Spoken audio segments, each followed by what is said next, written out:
the presentation of colors. The colors will be presented by the Allendale Fire Department, Allendale Police Department, Allendale Volunteer Ambulance Corps, and CERT. They will be escorted in by bagpipers Clan de Val. Right. Right. Ball.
I would like to invite Father Tad of Guardian Angel Church to deliver the invocation.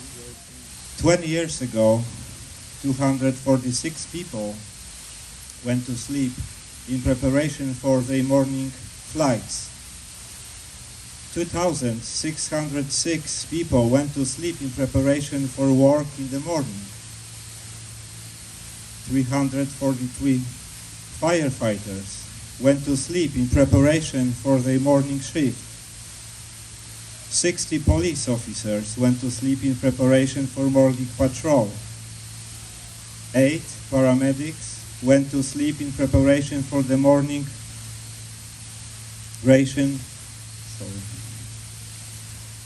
for the morning shift also.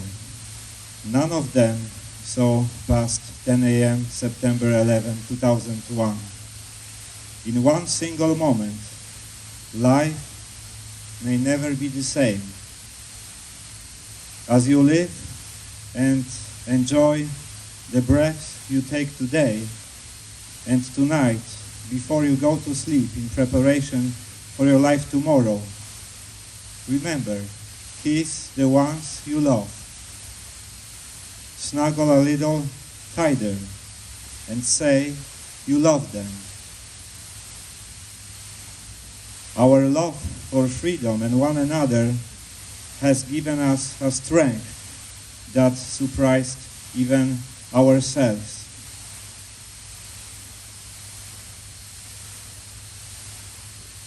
God of mercy, in your word of Scripture, you instruct us to do to others as you would have them to do. Give us today the courage to assist those around us who may need our assistance. Give us patience when we become impatient.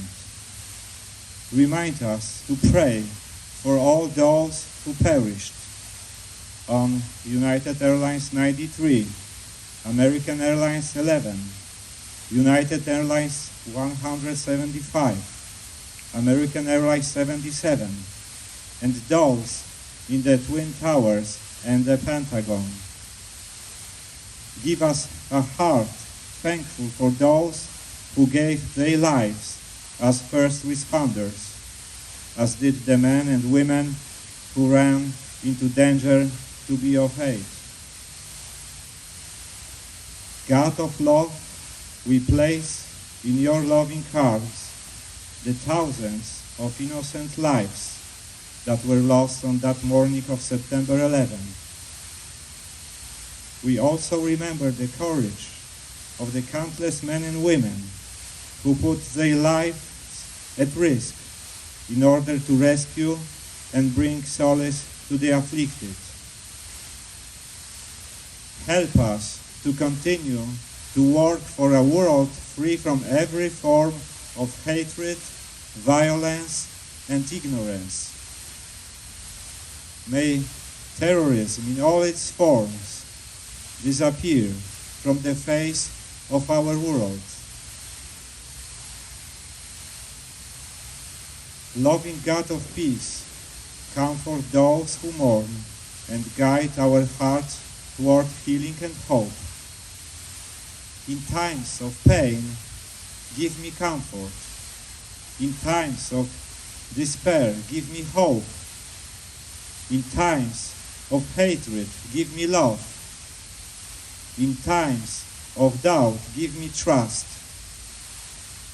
And even when I feel far from you, be close to me always. Amen. Please remain standing. Gentlemen, remove your hats and place your right hand over your heart in honor of those in the military who serve, who have served, and in memory of all those lost on 9/11 as we sing the national anthem.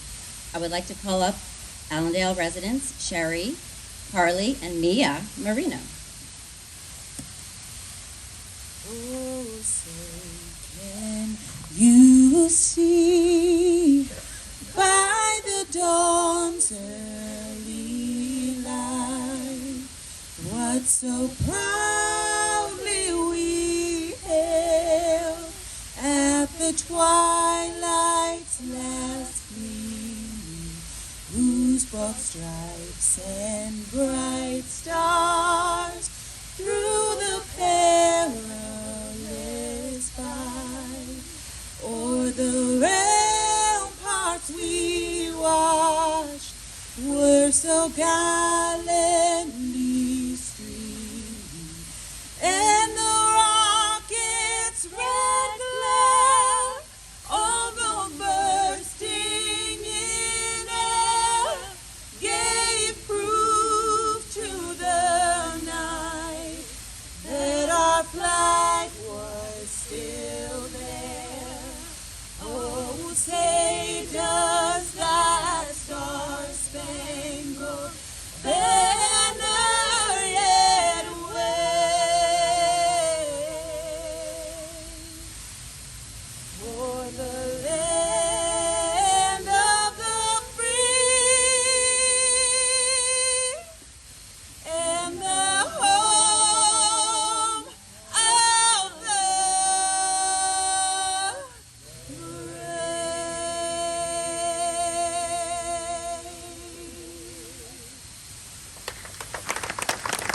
I would like to invite Mayor Bernstein up to lead in the Pledge of Allegiance. Please join me. I pledge allegiance to the flag of the United States of America and to the republic for which it stands, one nation, under God, indivisible, with liberty and justice for all. Thank you. So welcome everybody to our beautiful Crestwood Lake and 9/11 Memorial. It's very nice to see everybody here this evening to commemorate this day. I'm sure you all feel the same way when I say it's unbelievable and beyond words that it's been 20 years since that clear, blue September morning, the day the world stood still. It was a pivotal time in history. Those of us who were around then will remember exactly where you were, just like the generation before remembered where they were when JFK died. All of us have memories. Some carry it more deeply and more personal than others, and certainly for some more painful. But all of us that do remember have that day etched in our souls and seared in our collective memory. We will never forget the tremendous loss. Over 3,000 people died that day, including many of our first responders, our heroes who always put their lives at risk to save us. And now, more than ever, we are forever indebted to our armed forces who have served to keep us free, especially those who continue to serve and sacrifice today to keep us safe. September 11th, 2001 is an inflection point. There was life before the terrorist attacks, and there was life after them.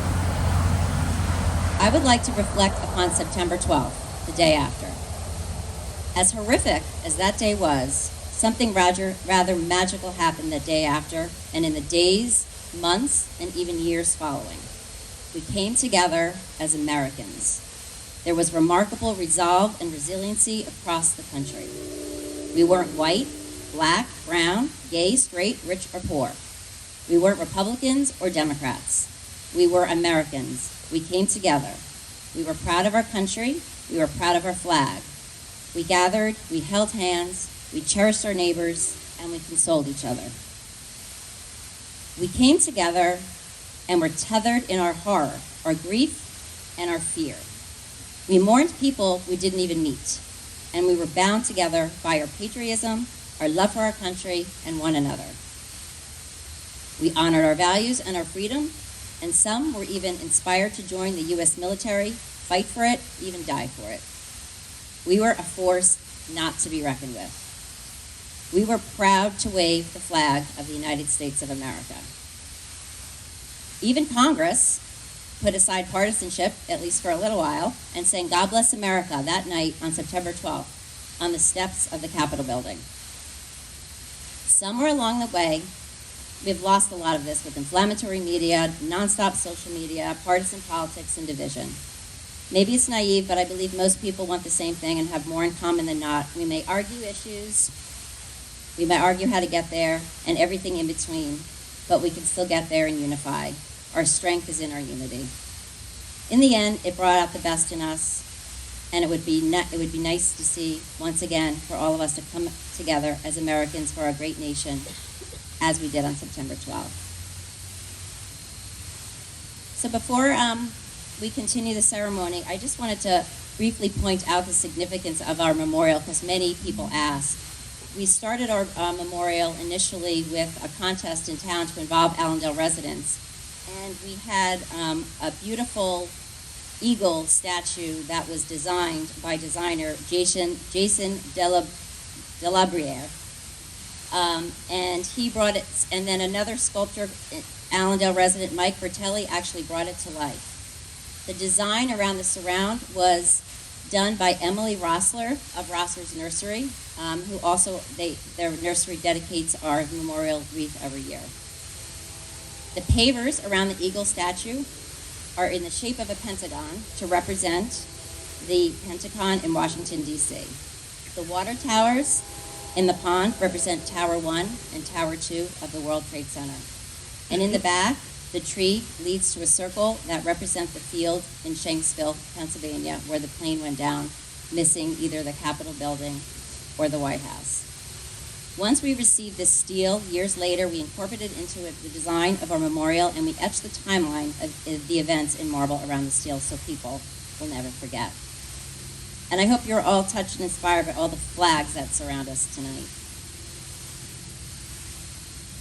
So next is our speaker. We have a speaker program that we do every year, and we feature a speaker for people to have the opportunity to tell their story.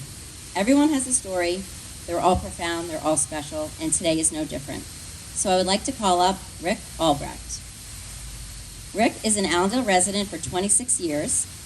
He coached Allendale Rec League girls sports for 14 years before running out of daughters. Rick is a volunteer in ministry and also in the community as a member of the Allendale Holiday Observers. He was at work on the 80th floor of the World Trade Center on Tower 1 on 9/11/2001, and he will share his story as a 9/11 survivor. So hello again, I'm Rick Albrecht, and I'm blessed for having been asked to speak at this ceremony tonight. As Amy said, I'm an Allendale resident for 26 years. My wife, Helene, and I raised our daughters, Ashley and Alexa, right here in Allendale. I'm a 9/11 survivor. It's been 20 years since that day.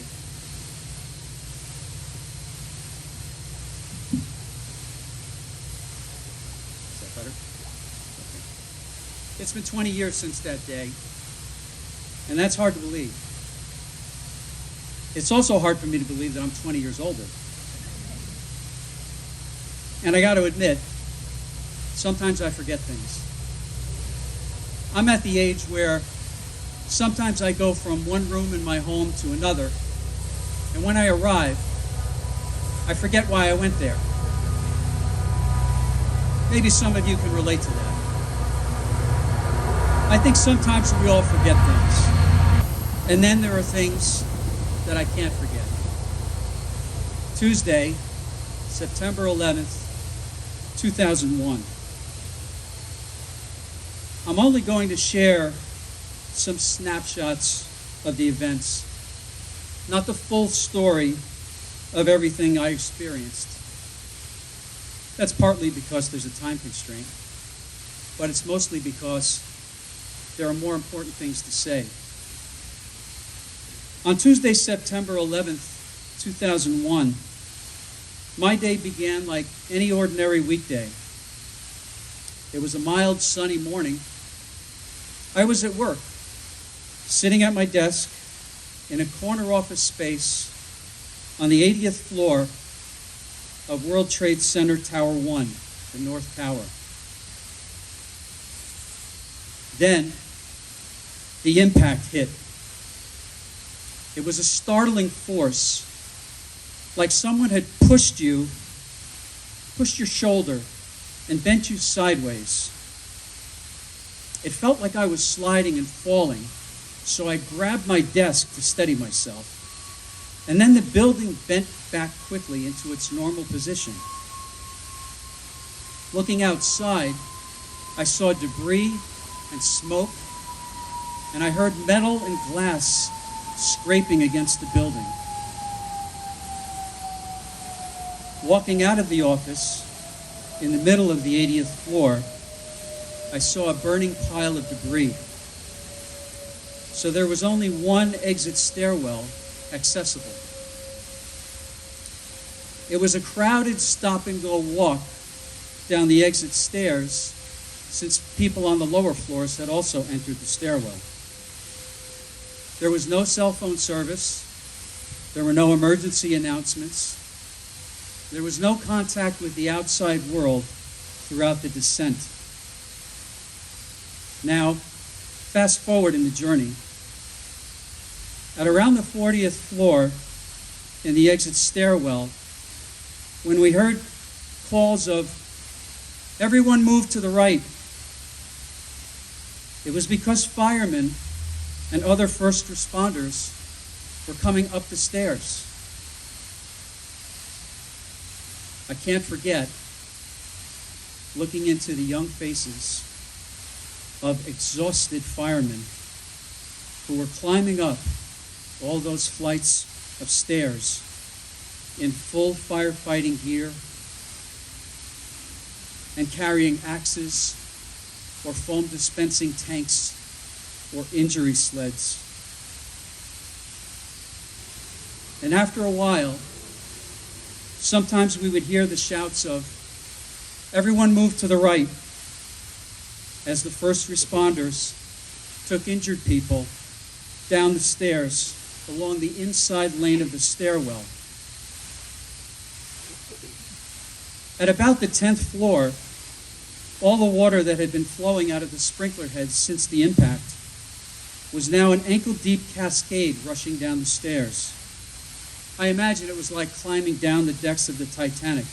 With every flight of steps taken, the water rushed faster, and the standing water was deeper. At the lowest floors, the scene was a waterfall, as water was also dropping from overhead.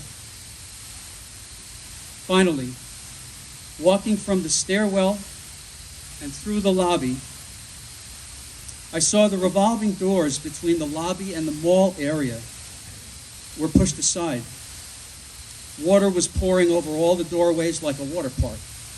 There was no way to get through without getting completely soaked. Walking through the mall area was a mess. The stores were abandoned, and the floor was now an unstable surface of debris. Dust and ash were in the air, and, freshly drenched, I was a dust magnet. I was halfway through the mall area, just starting to move left toward an outside exit. To my right was the top of the bank of escalators that led to the PATH trains below. Suddenly, there was a distinct rumbling sound. Even if you had never heard that sound before, you knew it was the sound that a building makes when it's about to collapse. Not only do you know it, but you never forget it. And I thought, we walked down 80 floors and made it halfway to the outside exit, and now the building is going to crush us.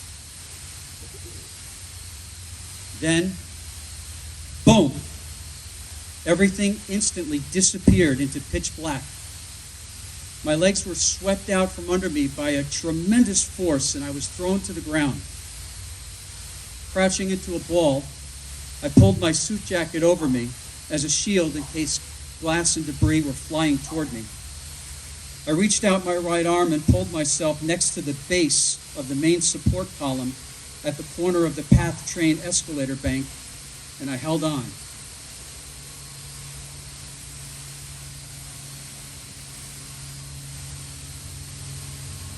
I don't know how long I was crouched there, but when I was clutching that support column in the mall area of the Trade Center, convinced that these were my last few moments before I would die, there were two thoughts running through my mind. What legacy did I leave my wife and daughters? And what did I do for other people during my lifetime?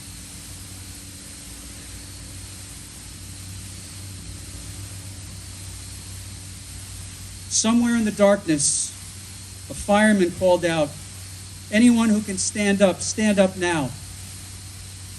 Reach out and grab the shoulder of the person in front of you. We're going to walk out of here like a chain." I found the shoulder of a man in front of me, but there was no hand on my shoulder. No one close enough behind me, apparently.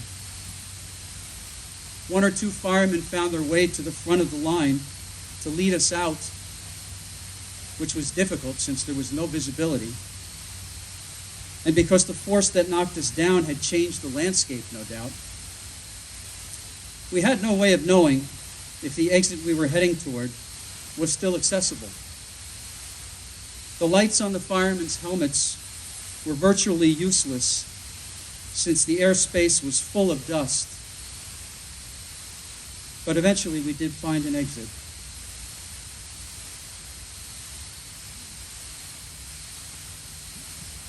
When we made it outside, it was as if it was snowing, with all the dust and incinerated debris flying around.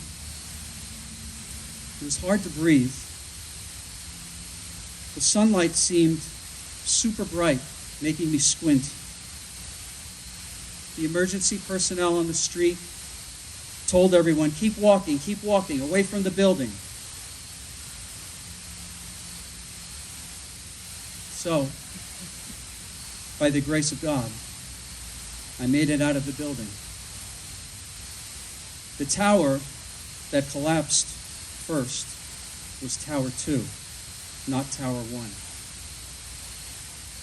Shortly after I was out of the building, my cell phone finally came back on.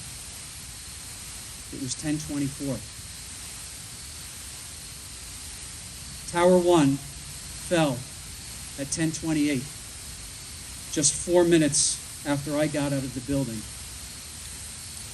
It had taken me about an hour and a half to get out, and I suspect I was among the last people to escape with their lives.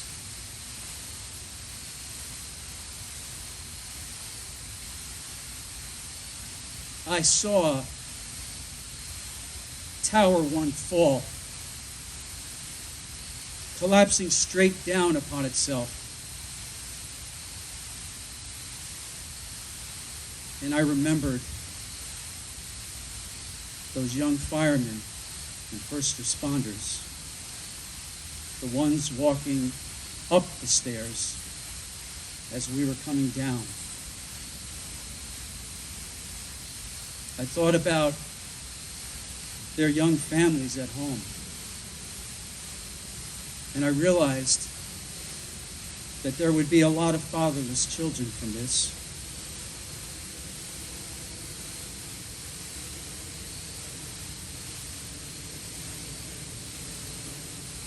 Allendale's own Donald Della Penna, a father of 3 young children, had volunteered to be my assistant coach for my girls rec league first and second grade girls soccer team. The season was scheduled to start that Saturday, September 15th. Donald worked in World Trade Center Tower 2. Tragically, he didn't make it out.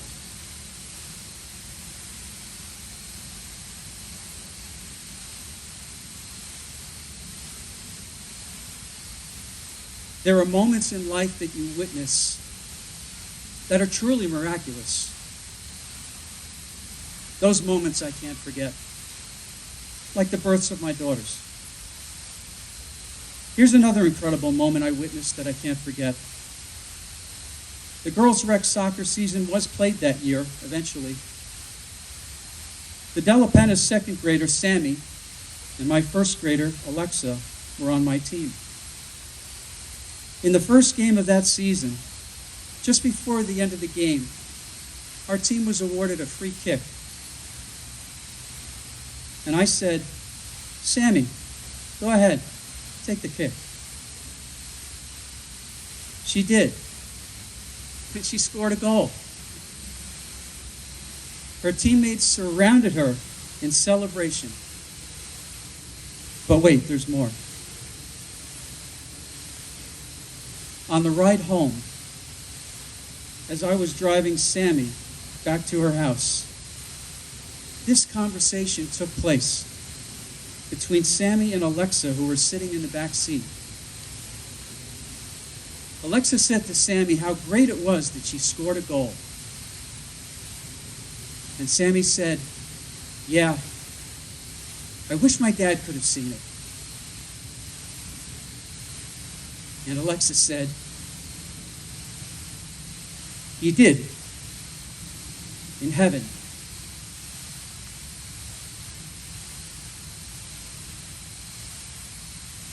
Out of the mouths of babes.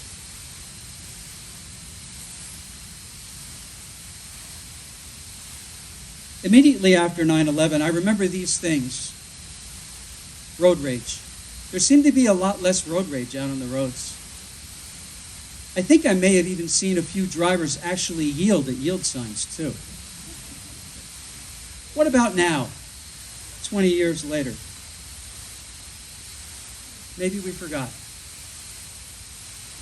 Maybe we forgot that courtesy and kindness make life better for everyone. A new tradition was started. "God Bless America" was sung at the 7th inning stretch of baseball games. And TV cameras showed fans standing and singing "God Bless America" together. Rescue workers, firefighters, and police were called heroes. And there were lots of news stories about their heroic acts. Church attendance increased tremendously for months following 9/11. What were we seeking? Comfort, connection, protection, healing, blessing, hope. What about today? What are we seeking?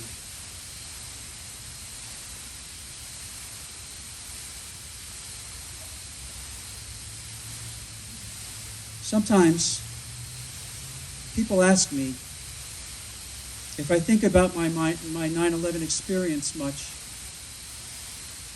I think about it mainly when another September 11th is soon approaching. And when I do, I can't help but feel amazed and grateful to God and to the people who helped me on that day and in the days after.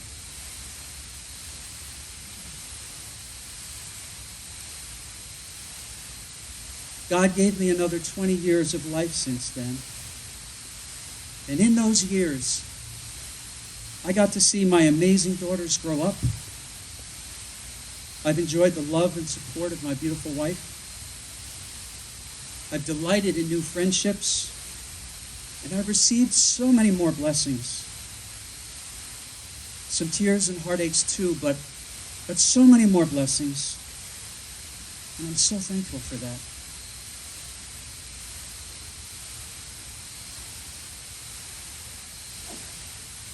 I have in my hand a button. It's the kind that you pin to your clothing. There's an enlarged picture of it on this easel to my right. And if you can't see it, I'm going to describe it to you. I forgot where I got this button. But in the background is the American flag. And the message shows the Twin Towers forming the number 11 in the date 9/11/01. And then, under the date, it says in all capital letters, never forget.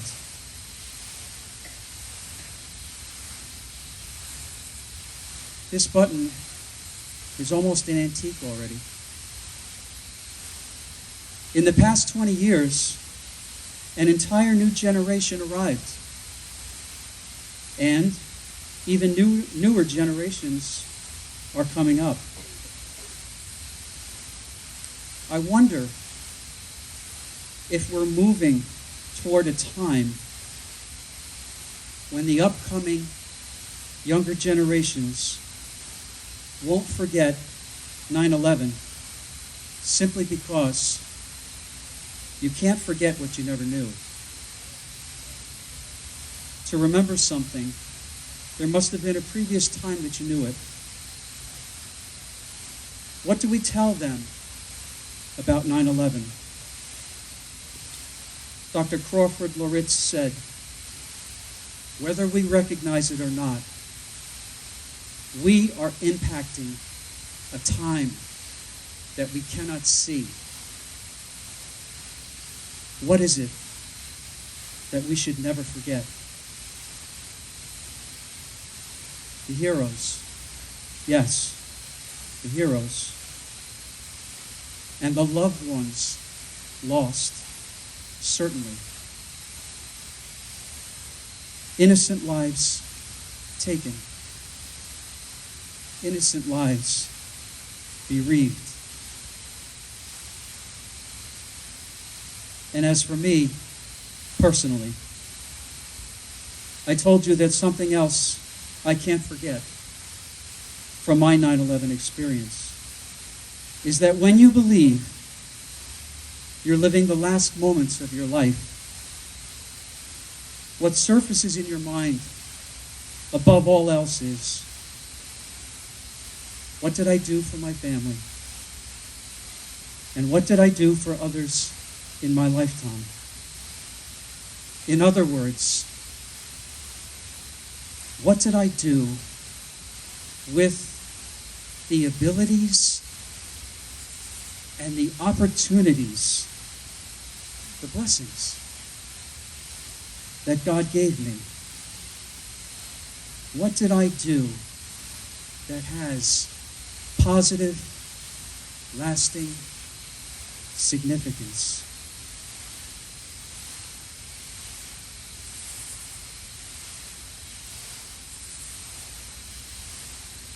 May God bless America once again. And may God keep us from forgetting the most important things that we should never forget. Thank you.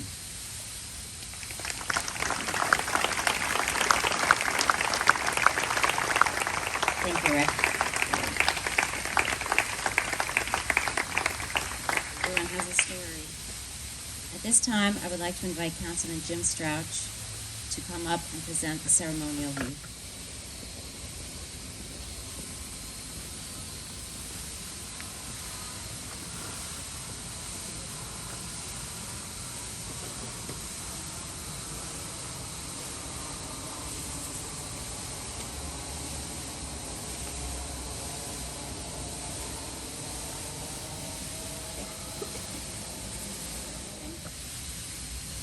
I'd like to invite Councilwoman Liz Homan, accompanied by Councilman Matt O'Toole, to come up and read the timeline.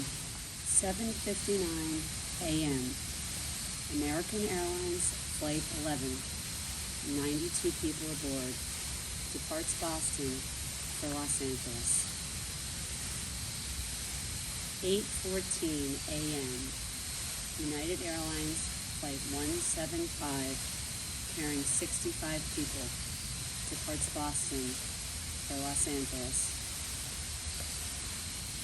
8:20 a.m. American Airlines Flight 77 departs Washington, D.C. for Los Angeles, carrying 64 people. 8:41 a.m. United Airlines Flight 93, 44 people aboard, leaves Newark for San Francisco.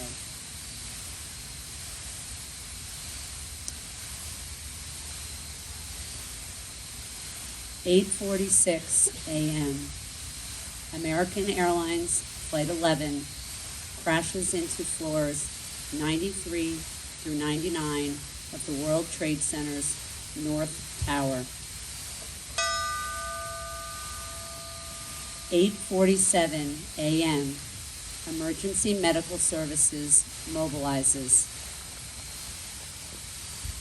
8:50 a.m. President George W. Bush, while visiting an elementary school in Florida, is informed that a plane has hit the World Trade Center. 9:03 a.m. United Airlines Flight 175 crashes into floors 75 through 85 of the World Trade Center's South Tower.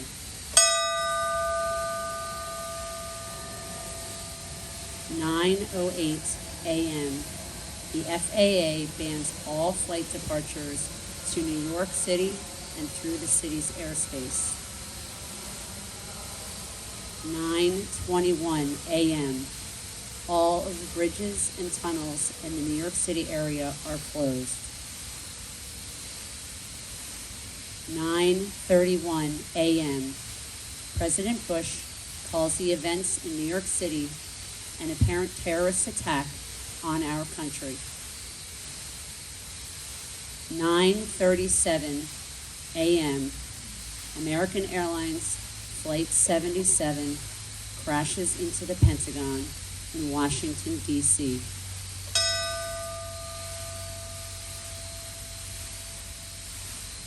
9:42 a.m. For the first time in history, the FAA grounds all flights over or bound for continental United States.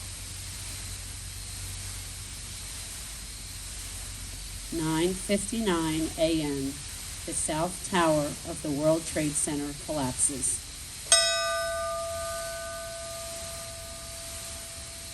10:03 a.m. United Airlines Flight 93 crashes in Shanksville, Pennsylvania, missing its Washington, D.C. target.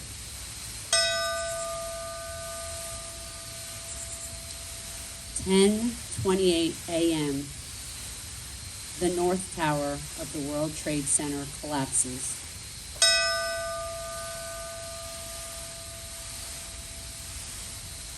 11 a.m., Mayor Rudolph Giuliani calls for the evacuation of Lower Manhattan. 2:51 p.m., the U.S. Navy dispatches missile destroyers to New York and Washington, D.C. 5:20 p.m., the 47-story building, 7 World Trade Center, collapses. 8:30 p.m., President Bush addresses the nation, calling the attacks evil, despicable acts of terror, and declaring that America and its friends and allies would stand together to win the war against terrorism. I would now like to ask Brian Hanslin to step up. He is going to be reading a poem written by his mother, Allendale resident Susie Hanslin, entitled, I Remember. I remember that horrific phone call, my father-in-law sharing the news. I remember turning on the TV, watching in disbelief. I remember he's on the 79th floor of the South Tower. I remember my mom calling me. I remember telling her I was pregnant. So early we hadn't shared the happy news yet. I remember the South Tower collapsing. I remember thinking my baby would not know her father. I remember my phone ringing and ringing, loved ones, frantic, praying I had answers. I remember friends, family, and neighbors arriving at my home. I remember lots of crying. I remember protecting my 2 small children from the news. I remember posting a sign on my front door to not enter if you couldn't keep from crying, for my little sweet boys did not know what had happened. I remember dialing and dialing and dialing his cell and work numbers for what seemed like 1,000,000 times, only to get no service or his voicemail. I remember leaving message after message, just in case. I remember telling him how much I loved him and how blessed I'd felt to experience such a love. What a beautiful life we had shared together. I remember being surrounded by love. I remember the other call. His call. The call that took the worst day of my life and turned it into the greatest blessing. For what seemed like an eternity, for his safe return home to us, I remember. I remember the removal of his ash-covered clothes while he's still in the garage, put in the trash as if it would somehow erase the day, if it had no longer existed. I remember the hardest, never-ending embrace. I remember watching the world come together, offering their love and support. I remember people being kind to each other. I remember. I will always remember 9/11. Sometimes in the smallest of times, glancing at a digital clock reading 9/11, or in the supermarket, the milk dated 9/11, making me put it down and search for another date. Hearing a plane in the sky, causing me to relive that day in my mind. I remember, because we must never forget all of those who do not come home, and those who sacrifice their lives to help others. I remember I am changed. I remember to count my blessings every day. Thank you.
please, everybody, light your candles.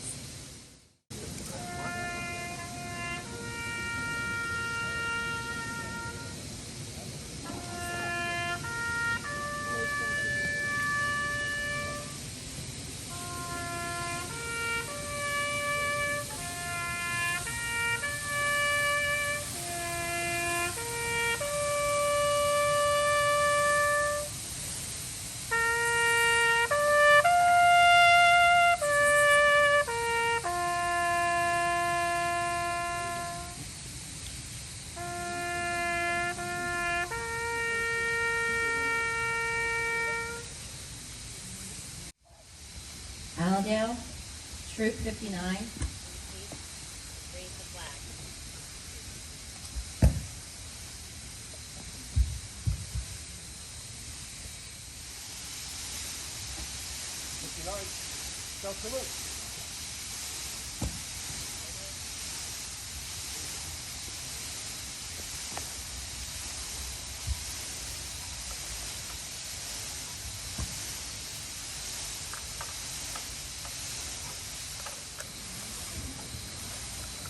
Please join us as we sing God Bless America.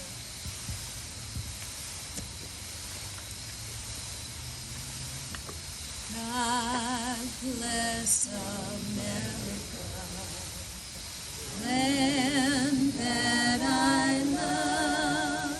Stand beside her and guide her through the night with light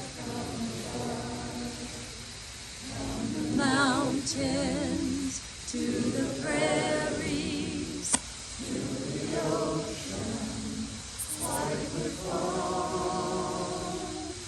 God bless America, my home, sweet home. God bless America, my home, sweet home.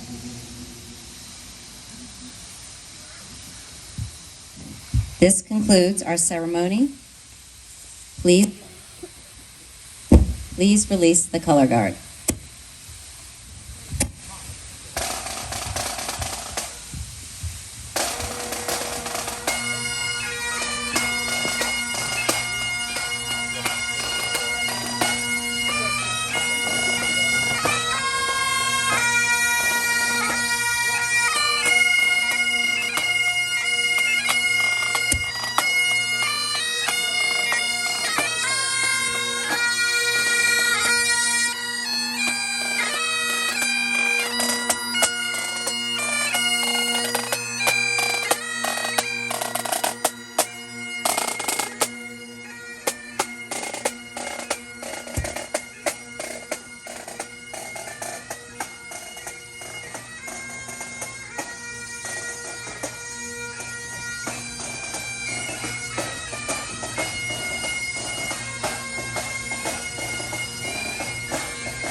Good night, everybody.